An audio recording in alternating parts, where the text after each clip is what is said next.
Hitting revenue targets is hard and requires constant hustle.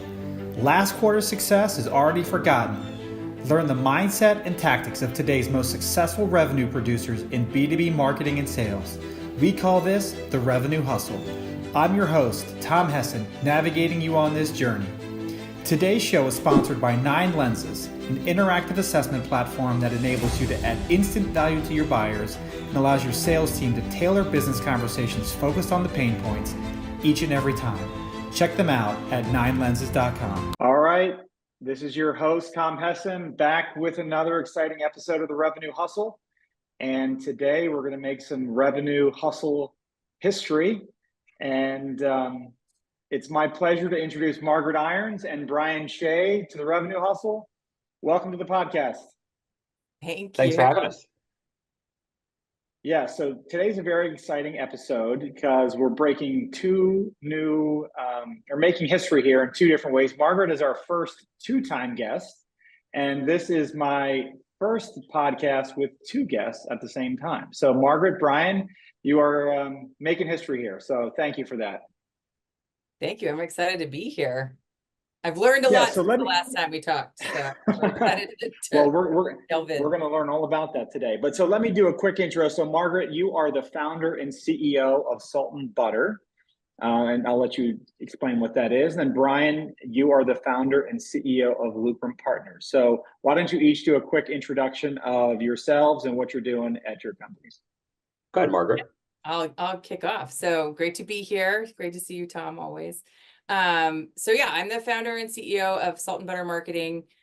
We support largely private equity backed growth stage companies who are looking to up-level their go-to-market strategy and teams and process as they look to scale. So I focus on the marketing side, really corporate marketing and all the brand elements and go-to-market elements that go within it. And I partner often with Brian, who is we're sort of like a two-headed beast. So I'm the marketing side, and then Brian is the sales side, and that's how we ended up here today. So Brian, I'll send it to you, and you can say a little bit about Lucrum. Yeah. So, Tom, thanks for having me. It's excited to be on a first of firsts with your podcast. Yes, as Margaret said, we're both in very similar sort of spaces that we play in. As the founder of Lucrum Partners, the one thing that I found over and over again is founder-led firms and even early stage firms, they found it really easy to get into the marketplace when CEOs sold their goods, their services, their technology to all their friends. And then as soon as they had to hire a sales team and figure out how to go talk to strangers, it got hard.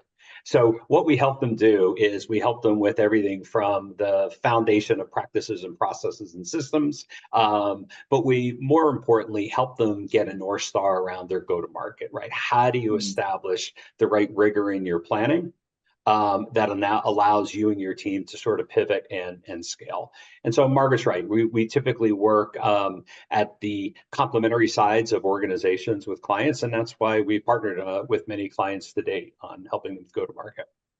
No, that's awesome. Yeah, it'll be interesting because I know obviously coming at the same growth problem from 2 different seats is always an interesting perspective. And so excited for today. So without further ado, you guys know how we do this on the Revenue Hustle. We have revenue rules. So Brian, why don't you go ahead and give us our first revenue rule? Okay, Tom. So revenue rule number 1 is when putting together your go-to-market strategy, for it to be an effective strategy, it has to be built to align sales and marketing and product, not sales or marketing or product. So it has to have complete alignment across all of your sort of market-facing functions for an effective go-to-market strategy to be executed. And why is that? What does that mean? So the example I gave before, right? Founder-led CEOs that were sort of the tip of the spear with selling. They played the marketing. It was their brand and their company. And they played sort of the sales role, which is, hey, you know me, you're in my network, come buy or invest in me. What's important across sales, marketing, and product is this: when thinking about the information that's necessary for product to create the right product strategy, to go to market, which is aligned to marketing messaging and sort of traditional marketing comms. And then as it comes over to sales, and sales has real clarity on what's the product market fit for the thing, to whom are we going to sell that thing to, and how should we talk to those people that are within a part of our identified industry that have a problem that that thing can solve and I can message correctly again. So as you can sort of visualize, most organizations set these functions up in sort of desperate stovepipe groups. But in essence, they really sort of sit on top of each other, complementary. So think of sort of layers. And at any given time, sales, marketing, and product, and sales being pre-sales as well, or technical sales, at any given time, they come on and off stage in today's buying engagements because they play a role or a function engaging with complex buying teams. Right.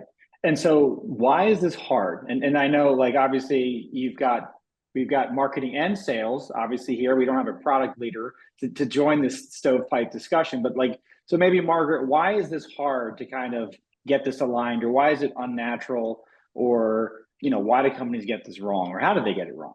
Well, a lot of times it's just old habits die hard, right? We have a new, I mean, particularly post-pandemic, we just have a new world order, and we're still applying the same old playbook that worked, you know, in the early 2000s, mid 2000s. And it's not having the same results. And what we see is that, you know, the market is totally saturated. There's a lot of options for people to choose. And if our teams aren't working together and they don't have a shared goal, they work at cross purposes. And so what you end up doing is setting up these individual, if they're set up in individual silos, they often work against each other instead of together to achieve that goal. And because the goals are so much harder to get, because there's so much more competition, and there's so much more options for people to serve, to solve their problems, you know, you don't have the luxury of screwing up. And so it's really, but it can be really hard because there's a lot of, you know, folks who have a very limited or parochial view of what sales is, or what marketing is, or what product is, right? You know, oh, marketing is messages and websites. Okay, well, we need a website. Well, if your website doesn't work with your CRM, you have a problem because you're not learning about your customer, right?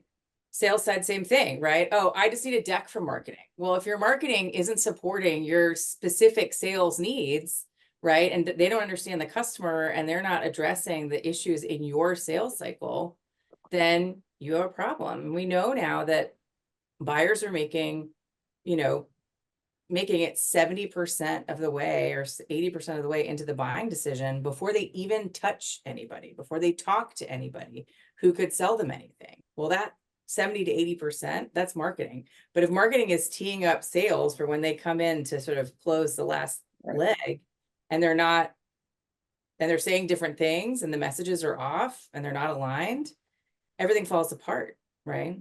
So that alignment is incredibly crucial, because we just have a smaller window to succeed. Right. And I mean, I think you see that in the economy today, where it's just some SaaS companies are, you know, SaaS seems to be the gold standard of at least on LinkedIn and everything else, which is not true in reality, but I think it gets a lot of the press. But you just see a lot of SaaS companies struggling in terms of getting meetings.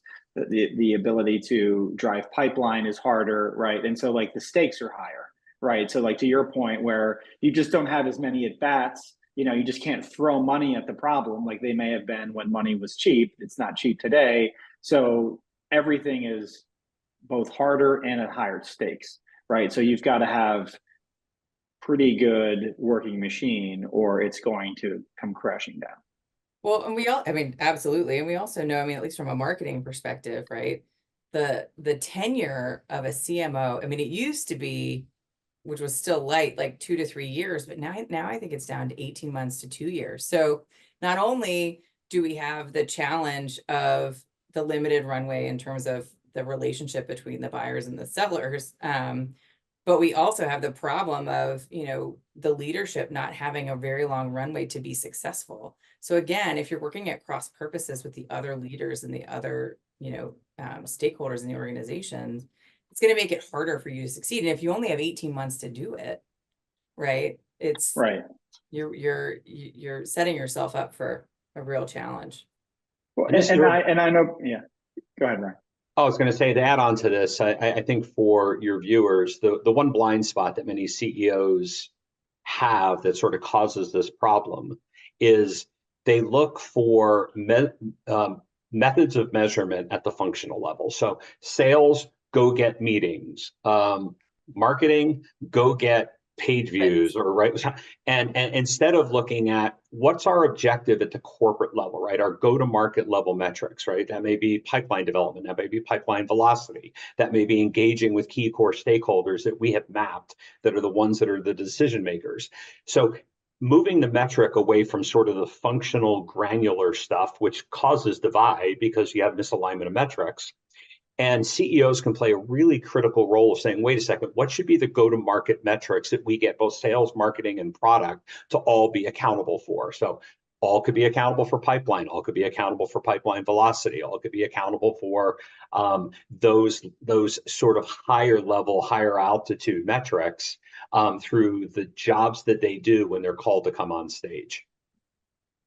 You went exactly where I was going to go, because I think marketing can't solve this for themselves. Sales can't solve this for themselves. Product can't solve this for themselves. I mean, this is really in most companies, a CEO type problem, right? Or, Yep. Maybe in larger organizations, it could be like the chief revenue officer, chief commercial officer, because who else is going to align these functions to a common goal? I mean, it's hard to,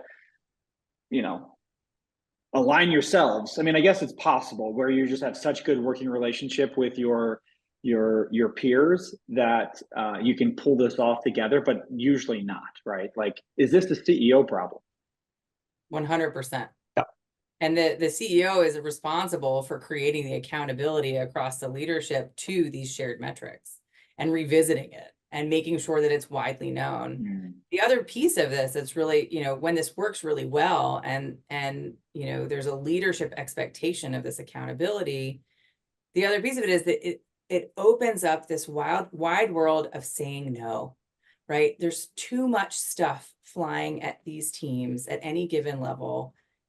Too many options, too many things to do, too many priorities. If there's a shared alignment at the leadership level and everyone knows what that North Star is and where they're driving, you get to say no to anything that doesn't hit that goal, right? And that is, it sounds counterintuitive, but that's incredibly liberating. You get to put things down on the to-do list. You don't, instead of add to your to-do list and prioritize everything as number one, right? We know who we're going after, what metrics we need to impact. And so anything that's not driving within those guardrails, it's out the window. And that focuses teams. It allows them to operate autonomously, much more easily, make better decisions, think strategically, and think more broadly than their active work set, because they know that everything they're supposed to be doing is driving at that one set of metrics, instead of trying to guess what the company wants or what the leadership wants. It becomes too hard, and you get people making crazy decisions that just spin their wheels and don't actually make an impact.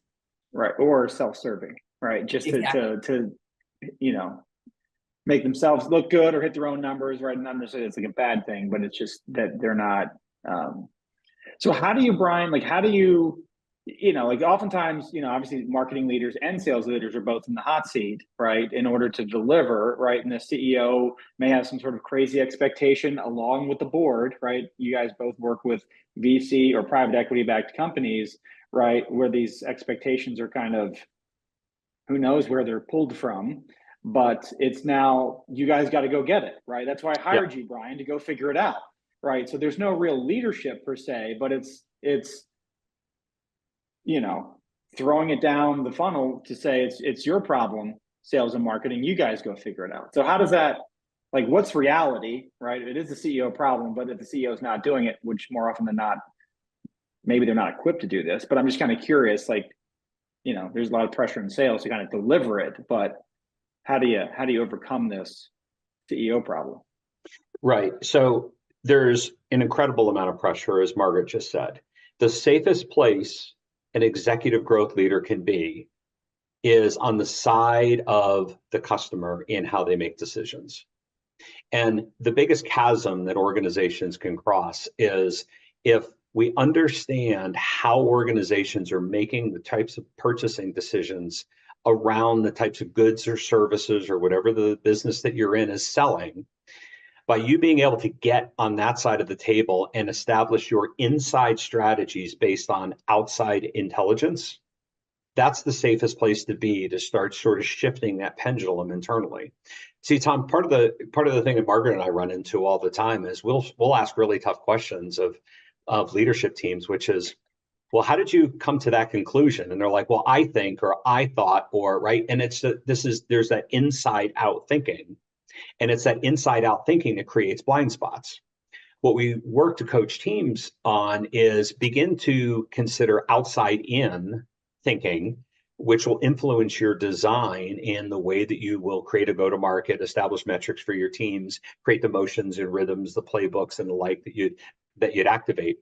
But as long as you are building a strategy that's aligned with the way that your customers are thinking, that's a much safer place to be. And it's defendable, right, in terms of how are we executing against that strategy, because we have something to bounce our strategy off of, and it is called the marketplace, right, versus internal sales has this opinion, marketing has that opinion. And that's where, those silos, the silos can often lead to sort of infighting around a thing that really isn't the problem.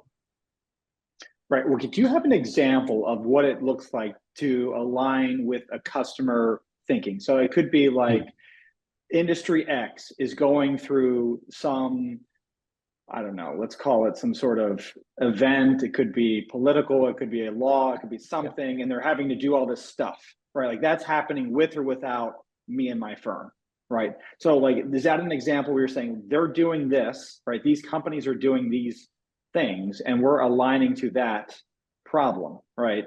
Or like, can you describe how you infuse this outside thinking or what that could look like in a strategy?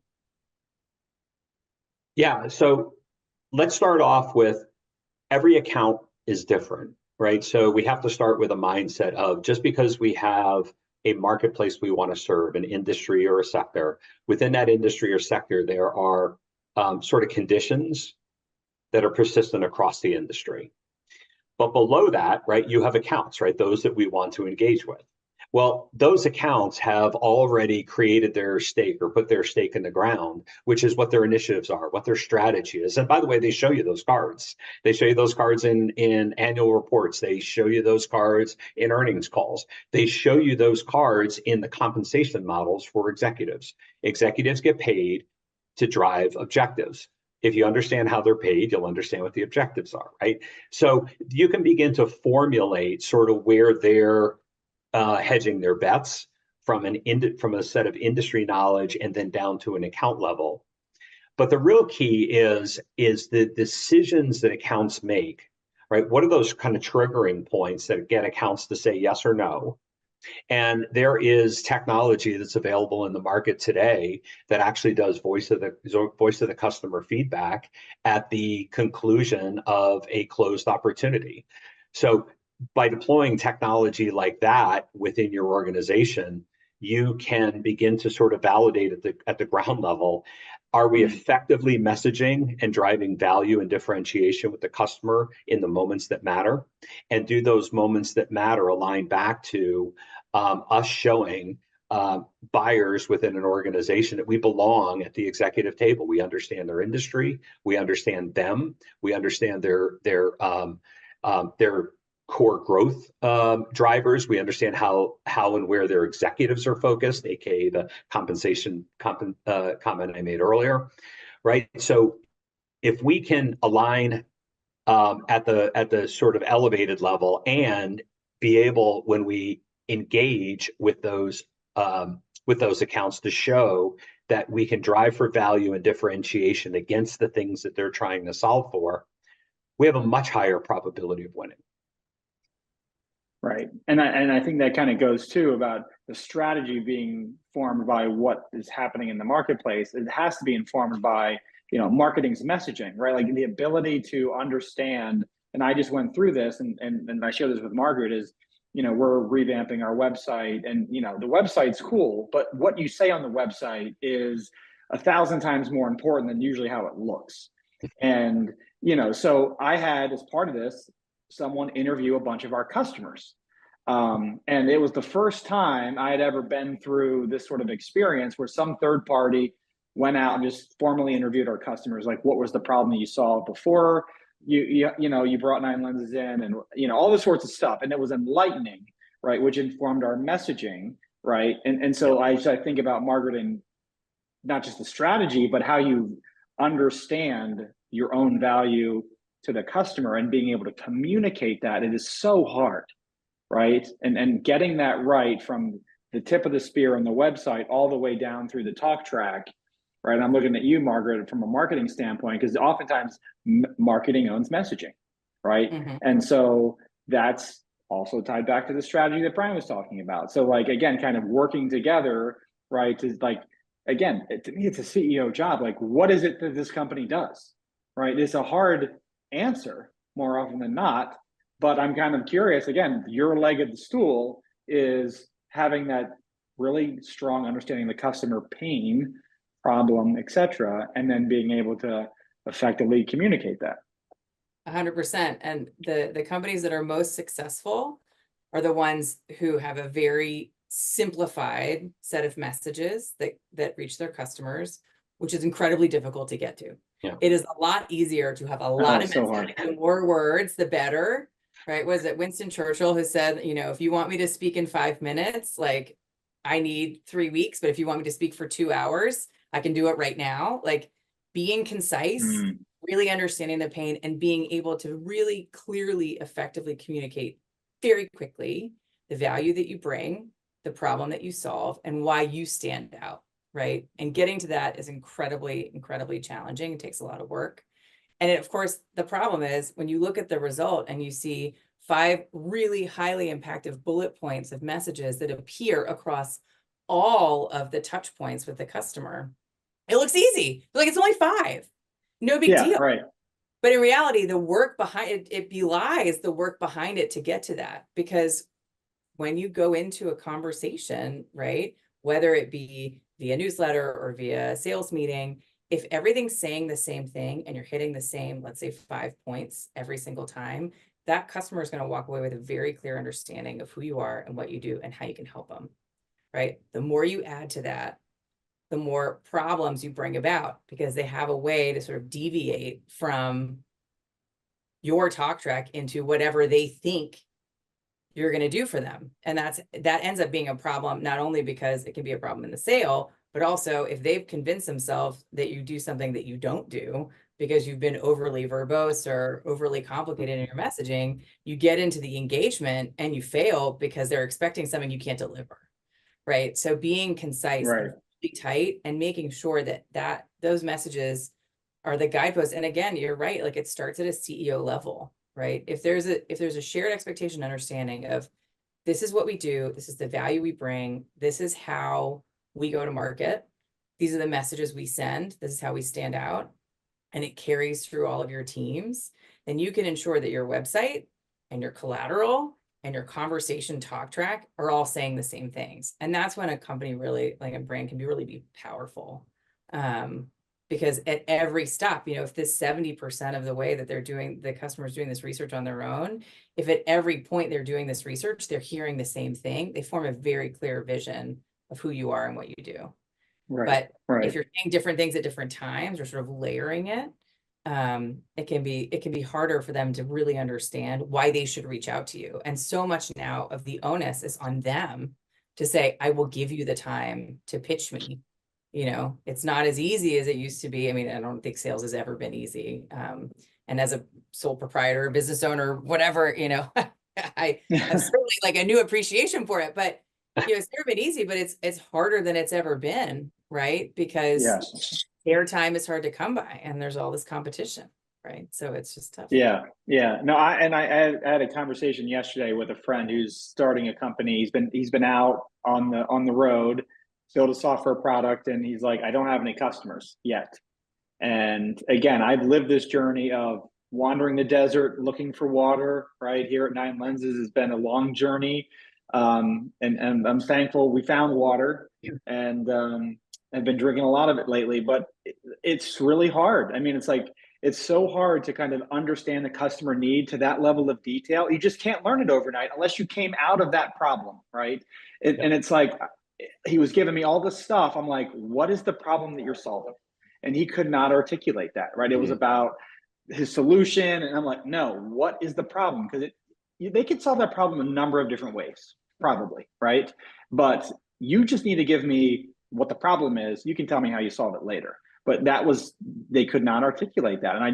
And I can just appreciate how hard it is and how many at-bats it takes to meet with some client after client after client to kind of learn in order to kind of just understand what it is we're doing, right? So you guys are solving a very difficult problem, right? Because this is a company problem. It's not a sales problem. It's not a marketing problem. It's a company problem. And Tom, just to add on to that, I would recommend if anybody wants to see that in action, have Margaret come into your company around messaging, because here's what she will demand of the group. And this is where I see the attendees getting a little uncomfortable, which is when she drives for clarification of a value prop with messaging, she wants to hear the executive team, and typically starts with the CEO, who then kind of does one of these, right? Which is, what do you do uniquely? Don't tell me all your sameness. Tell me what you do uniquely in your marketplace, number one, right? And that is sort of the first, getting a little bit of sweat over the brow conversation. The second thing that she demands, and I use that lightly, she demands them articulate, which is, she does. She says, and why is that important to your customers? And if they can't answer that, right, we've got another sort of pausing. Right. And then the third piece that she demands them answer is, you've made some claims about what's different, and you've made some claims around why is this important to your customers. Now show me how you can defend those statements.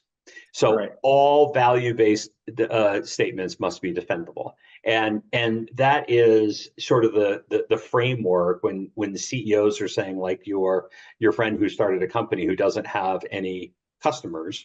Well, he probably hasn't been able to clearly articulate what he does different. He probably can't articulate that thing that he does different and why does it matter to customers. And the last part of it is he probably hasn't taken the time to really carefully defend his value messaging against the market. A lot of times we talk about is identifying the white space, right? Mm-hmm. I just thought of an example. I was working with a partner recently who actually has a product, went to market, but didn't do this work up front. And their struggle is they solve a problem, but it's not a big enough problem. So people think it's neat. They really like the technology. They want to use it. But when they add it to the list of all the other problems they're going to solve, it sits squarely at the middle to the bottom. So you're like, I put all this resource, I've put all this work into building this thing, and I don't solve a big enough problem to make people want to invest in it when they have to make really hard choices, especially about how to spend their money. So they could have seen around the corner had they, started some of this messaging work and this customer journey work early, because that, would help inform how to make it the high priority need. Right. Okay, well, that's a great segue into our second revenue rule. So Margaret, why don't you go ahead and give us our second rule? Well, I feel like we've already been talking about it, but it's the second revenue rule is we're now in a post-COVID environment, which everybody knows, no one wants to hear about anymore. But what it has done is created customers with greater needs and even greater expectations. And so if your strategy across the board is not mapping to their new customer journey, you risk them finding someone else to solve their problems, right? So that's thinking about how they engage with you as a seller, or as a company they want to buy from. It's thinking about how they want to get information. It's thinking about where they get information. It's thinking about how they do that 70% of research on their own. It's thinking about how they want to be talked to, sold to, how you want to address their problem. All of that it's incredibly important to remember that we are in a brave new order, and the old playbooks just do not fly here. It used to be, oh, just host a webinar and get you in, maybe do like a trial period and and then, you sort of go into a subscription and there you go, you're off to the races. And it's just not that, it's not that fluid anymore. It's much more complex. I think it's important to kind of just talk about like what has changed since COVID, right? Like what is the buying behavior now, right? That we as a, sales and marketing organization have to respond to, right? So I'm just kind of curious, just how would you characterize kind of the marketplace today? Well, I'll start and Brian can step in. This is where we become the two-headed monster. But for starters, there's a lot more buyer decision makers involved in the process, right? So, 5 years ago, you had, I don't know, 3 to 5 people in the leadership level who were deciding on high dollar contracts. Now that number is somewhere between 10 and 18, right? So you have a lot more stakeholders you need to talk to. And with each additional stakeholder and skill set that they represent, the onus is on the company that's selling to communicate to those buyers about the problems within what you do that you're solving, right? So the CFO is going to have a totally different lens than the CMO or the CRO or the chief operating officer or the head of product. We need to be able to answer the questions and solve the problems for all of those silos in a buying process. So it's not even one tip of the spear customer anymore. It's 8, 10, 12, depending on the size of the company.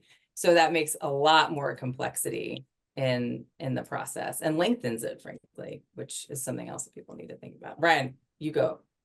Margaret, that's awesome. So I would add to that, Tom, by stating this. Here's what buyers learned during the pandemic. They learned how to buy their groceries differently, right? They didn't have to go to a store to pick out a head of lettuce. They could have somebody bring it to their house, right? They could have, I often share a story about a friend of mine during COVID who nearly bought a plane sitting in his driveway with a cold beer and an iPhone. So when you think about how we became sort of digitally native during COVID to do our own research, to look at the different options that are out there, being able to read sort of customer reviews, look at what our options are, identify different ways of solving a problem. Those B2C skills that we all sort of got skilled up with during COVID, buyers took that back to the office. So what they realized is, wait a minute, I don't have to be dependent on a salesperson to come in with a catalog and a tear sheet and all of those things that used to inform buyers about what things do, the functions that it had, and how it compared to the competition. Because these buyers today, they can do it themselves. Right? They can sit and their teams and say, we have a problem to solve, send off these, as Margaret said, these dozens and dozens of people that are all involved at some point during a process, go off and do research, come back to us and tell us all the different ways that we can solve for this. Who are the key players? What's the cost of their solution? How do they compare, right? How do they work with our current technology stack, whether it's marketing or sales or back-end finance, right? So by the time a seller shows up, what a buyer or a buying team already has is they've got a really good understanding of the landscape. They sort of know the stuff that's out there. So the mismatch is if sellers are showing up to say, hi, Tom, I'm here to teach you about widgets. And Tom's like, what? Leave, right? I don't need you to play that role and function anymore. And so when Margaret talks about that 70 or 80% of the buying journey, think about it. It's research, it's product comparisons, it's test drives, it's demos, right? All that stuff. It's recommendations from all that stuff can be done sort of under the surface, and sales organizations don't see the stuff that buyers are doing. Right. So there's that component, which is now sort of the persistent state of the way buyers buy.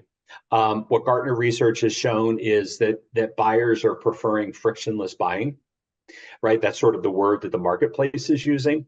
And that is, when we talk about frictionless, that's because buyers don't want you to make it hard for them. Don't make me go through a BDR to book a meeting to have somebody else come in that I have to tell the same story to again, right? That's the pre-COVID SaaS model, right? The post-COVID SaaS model is, I know where you are in your buying journey because I have technology that tells me, I'm aware of the marketplace, I know your company, et cetera. So we're going to start at a different point in time. And I am going to shepherd you through that last sort of 20%. And if I gain signals that say there's an opportunity for me to sort of pause and help you back up a step or two because you may have missed something, there's where I can add value as a seller. But I sort of start further down the field as a commercial organization.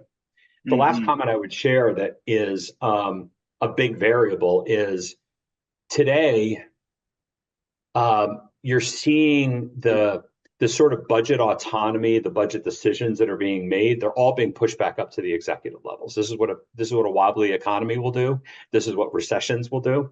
So if you also don't understand that the person that used to be your economic buyer only a couple of years ago or 5 years ago is likely now reporting to who is the economic buyer. So sellers also need to have the skills, the aptitude, and quite frankly, the courage to be able to get higher up in an organization to drive that conversation that, oh, by the way, is starting later than it's ever started before. So big changes in the marketplace. Wow. And so how do you coach growth teams around this? That's an open question. Why don't we start with you, Margaret? I mean, we coach them to get clear, right? And it's getting them in a room and pulling all the resources together and really driving to a concise strategy on a page that says, this is who we are, this is what we represent, these are our value set, and this is how it translates into the actual work of the company. I think a lot of times what we see is that leadership has piece parts, or the CEO has a very clear vision in his head or her head about where they are, what they're doing, who they offer. But if you start to interview around the leadership team, you have slightly different stories, and that leads to this challenge and sort of inefficiency across the organization. So if you can get the leadership into a room and get them to really pick apart, okay, as Brian said, that value prop, that vision statement, what is it that you do? How do you defend that? What is it that your customers want to buy? How are you thinking about that? And you get everybody at the table to agree to it. And you put structures in place, right? Accountability in place afterwards, so that they're measuring against it with KPIs, right? That 1-2 punch a lot of times can be enough of a foundation for companies to start thinking about things differently. And that's really what it is getting leaders to start really thinking about things differently. And oftentimes, you're in a room with incredibly smart people, but when you're in it, when you're in the thick of the business and you're managing performance reviews and you're managing your P&L and you're managing, all the other stuff that comes along with being inside, can be really hard to step out and say, I'm going to take a fresh look at that. But that fresh look can often be enough to jog people into thinking and expecting things differently. And I think that, the clarity, and the other thing I would say is we coach companies once they get alignment there to tell everybody, publish it everywhere, make it clear, make it actionable, and make sure that every single person knows, right? Your whole team from the top all the way to your entry-level intern, right? Because if everybody shares that understanding and knows, first of all, the victories are so much better because everybody knows that it's awesome, right? But you make sure that from the very top to the very middle to the very bottom of your organization, everybody's working towards that one North Star. And it can be incredibly powerful. So that's what we coach them around, is getting to the North Star, getting to that one locked in vision that everybody can buy in.